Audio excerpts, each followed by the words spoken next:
Hey, very quickly, 50 words or less. I won't hold you. I won't count, but still. Gary Thomas asked us a question. I know this is something you were actually dealing with recently, Troy. So, in a quick synopsis, how many years has it been since Adam and Eve till today? 50 words or less. Well, we got to Okay. keep moving.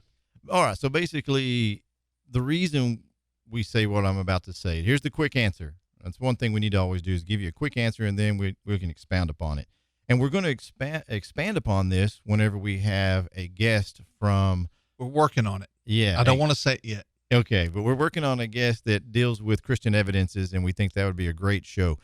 But from Bible study, we calculate that the earth is approximately anywhere between 6 to 10,000 years old. Now, the reason we do that, the reason we say that, is because of what's in the Bible, the genealogies.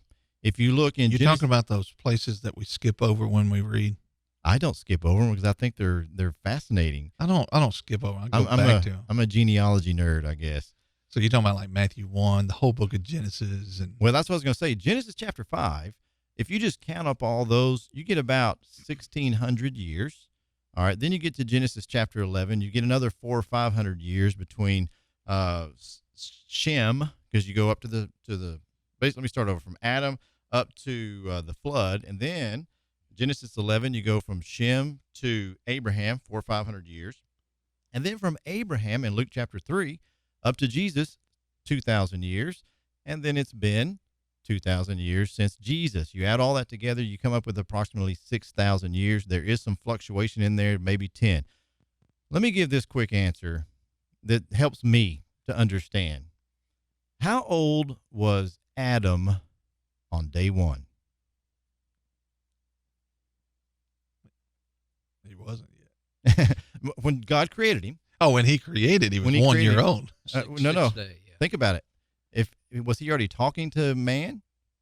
Did he make a baby?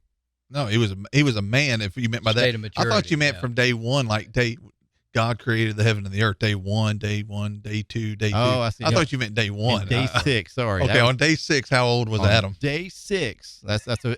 Thank you for clarifying that. That's a good point. It threw me off. I was like, -6, -5. 5. All right. So let's clarify. So on day 6, when God made man, How old was he? how old was Adam? He created everything as fulfilled, as developed. Let's just say he was an adult. We typically look at an adult. I mean, he could be anywhere from 15 to 30 years old. But how old was he in reality? 1 day old. So the next question is, how old were the trees?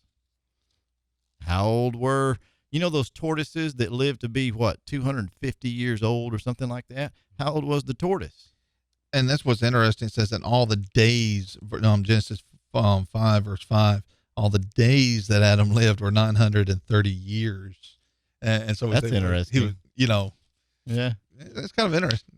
So my Intriguing. point being is we struggle as Christians sometimes with this idea that's always thrown out about how the world has to be 1,000,000 years old and all that stuff. That's a whole nother study, which is it's a false narrative that's being given out. But we don't need to struggle with that. If God can make a man who is already 15 years old, why could he not make a rock that's 5 million years old or something? But I mean, it's a great question because I mean, you hold this, and what we sometimes forget is, when you just go to Genesis chapter 12, roughly you're holding right there 2,000 years. Wow. Yeah, exactly. And so, I mean, you're holding, very little is known of that time period other than these genealogies. And some people ask me, and I make that joke about, the parts we skip over. A lot of people get bogged down in the genealogies and they give up reading. So what I tell them is just do the best job you can, but kind of just gloss over it. Just don't get bogged down and not read your Bible over that. Now, do we need those sections? You better believe it, because if you're studying the genealogy of Jesus Christ and fulfillment of prophecy, Luke chapter 3 will take the genealogy through Mary all the way back to Adam to prove that Jesus is the Son of Man. And so you need that genealogy to be there. Those things are important, but don't let it keep you from Bible reading. And because that's how we are able to date. So 6 to 10,000 years is a very safe estimate as far as the age of the earth. Let's keep going, though. That was more than 50 words, Troy.